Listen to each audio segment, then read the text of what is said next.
Bonjour, nous sommes avec M. Jean-Louis Guigou, initiateur du Forum des diasporas africaines. M. Guigou, bienvenue. Alors, dites-nous pour vous l'objectif, le but de ce forum et votre pensée d'une manière générale sur le rôle que doit jouer la diaspora et les relations aussi qu'il doit y avoir entre l'Europe et l'Afrique d'une manière générale. À vous, merci. Merci. Le IPMED est un institut qui travaille sur l'intégration entre l'Europe, la Méditerranée et l'Afrique. Et donc, les deux Amériques coopèrent, la Chine, le Japon coopèrent, et nous disons qu'il y a une espèce de tranche de melon, de quartier d'orange, Europe, Méditerranée, Afrique.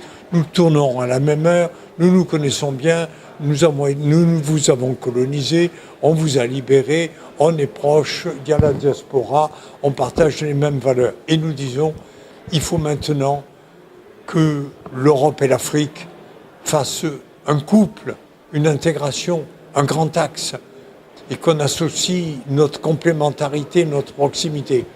Et donc je cherche des acteurs de ce mariage entre l'Europe et l'Afrique. Et pour moi, il y en a deux d'acteurs qui sont très forts. C'est les diasporas et c'est deuxièmement les chefs d'entreprise. Les chefs d'entreprise, leur intérêt, c'est ce qu'on appelle le compactage des chaînes de valeur. Les chefs d'entreprise, ils mettent un pied au nord, Renault en France, un pied au sud, au Maroc. Mais de plus en plus, il y aura comme ça des entreprises, un pied au nord, un pied au sud. Et les diasporas, c'est leur intérêt d'être des acteurs. Elles ont un pied au nord, un pied au sud. Et donc, il faut que les diasporas soient les acteurs de l'intégration entre l'Europe et l'Afrique. Il faut que les diasporas ne soient pas polarisés uniquement par l'aide avec leur pays d'origine, mais que les diasporas travaillent aussi à modifier l'opinion des Européens. Les Européens vieillissent, les Européens commencent à se crisper, ils ont peur de l'immigration, ils ont peur du terrorisme, ils ont peur de perdre leur emploi. Et donc nous avons des mouvements en Italie, des mouvements en Pologne, des mouvements en Hongrie. Madame Merkel est critiquée. Et donc il faut que les diasporas prennent des positions par des discours, des débats, des assemblées, des journaux, pour dire mais n'ayez pas peur, mais n'ayez pas peur. On ne veut plus immigrer, on veut se développer chez nous avec nos propres richesses et après on veut la mobilité. Mais laissez-nous nous développer, il y a encore trop de corruption entretenue en Afrique par les Européens ou des groupes internationaux. Laissez-nous nos richesses.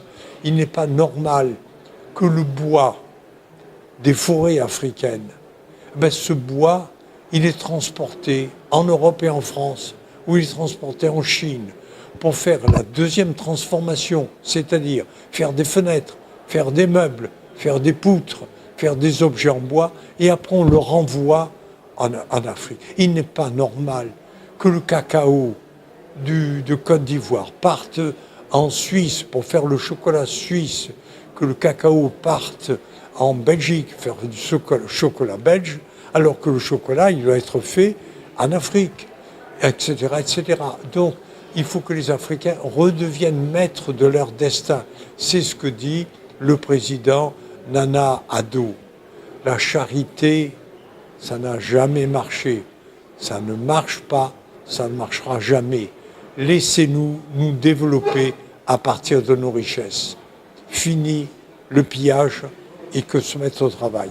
Maintenant, dans cet objectif ou dans cet idéal, que doit être le rôle du président Emmanuel Macron, des élus africains, des chefs d'État africains, des leaders, des bailleurs? Mais oui, mais le président Macron tient de très bons discours et il dit il n'y a plus de politique africaine de la France. Il a tenu ce discours devant les ambassadeurs.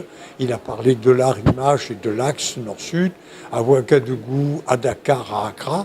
Il dit, mais prenez vos responsabilités. La France est un partenaire, mais on ne va plus vous aider.